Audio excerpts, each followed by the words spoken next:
kabur aja dulu untuk bekerja di luar negeri, apakah memang salah satu cara bertahan hidup? Jangan sampai kita latah. Wah, di luar negeri enak tapi tanpa persiapan apa-apa. Kalau Mohon maaf. teman-teman berpikir untuk pindah ke luar negeri, saya malah meragukan nasionalisme kali.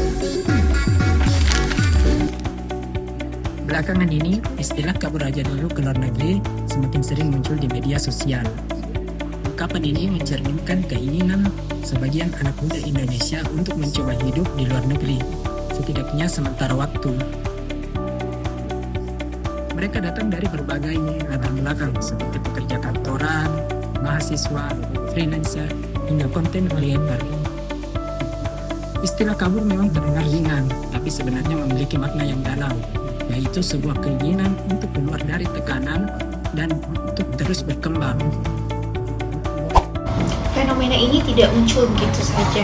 Di balik keinginan untuk kabur, tersimpan berbagai persoalan dalam, mulai dari tekanan ekonomi, budaya kerja yang kaku, ekspektasi sosial, hingga minimnya ruang aman untuk membicarakan isu kesehatan mental. Banyak generasi muda merasa bahwa kesempatan untuk tumbuh dan mencapai kualitas hidup yang lebih baik itu lebih terbuka di luar negeri.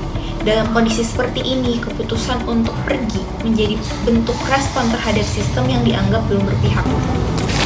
Namun, penting untuk diingat bahwa kabur itu tidak selalu lari dari tanggung jawab. Justru bagi sebagian orang, ini adalah bentuk keberanian. Keluar dari zona nyaman, mengeksplorasi diri, menantang batas diri, dan menjadi versi terbaik dari dirinya sendiri. Langkah ini bisa menjadi awal dari kontribusi besar di masa depan, meskipun yang dilakukan jauh dari tanah air. Ada dampak positif yang bisa muncul dari fenomena ini. Salah satunya adalah peluang ekonomi yang lebih baik. Banyak yang bekerja di luar negeri untuk mendapatkan penghasilan yang lebih tinggi dan standar hidup yang lebih layak. Tidak sedikit pula yang mengirimkan uang ke keluarga di Indonesia. Remitansi yang sangat membantu ekonomi rumah tangga, bahkan membiayai pendidikan saudara-saudara di kampung halaman. Selain itu, ada juga ilmu dan pengalaman baru yang bisa dibawa pulang.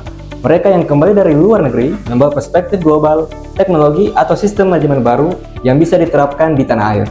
Mereka juga dapat berbagi pengalaman melalui seminar, mentoring, atau konten edukatif yang menginspirasi. Bahkan, banyak di antara mereka yang mendirikan bisnis dan membuka lapangan kerja di daerah asal. Meski begitu, kita tidak boleh lupa bahwa rasa cinta kita terhadap tanah air harus kita jaga. Menjadi warga dunia tidak berarti kita melupakan jati diri bangsa. Karena nasionalisme bukan soal di mana kita tinggal, tapi bagaimana kita tetap membawa semangat Indonesia kemanapun kita pergi. Jangan sampai semangat mencintai dan membangun negeri ini hilang hanya karena kenyamanan di luar negeri.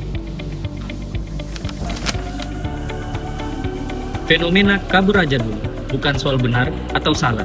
Di balik setiap keputusan untuk pergi, ada alasan, harapan, dan perjuangan yang patut dipahami. Yang terpenting, bagaimana kita bisa menjadikan pengalaman itu sebagai bekal untuk berkontribusi lebih besar bagi bangsa dan negara. Mari kita, baik yang di dalam negeri maupun di luar negeri, bersama-sama menanamkan rasa cinta, bangga, dan loyal terhadap Indonesia, bangsa kita tercinta.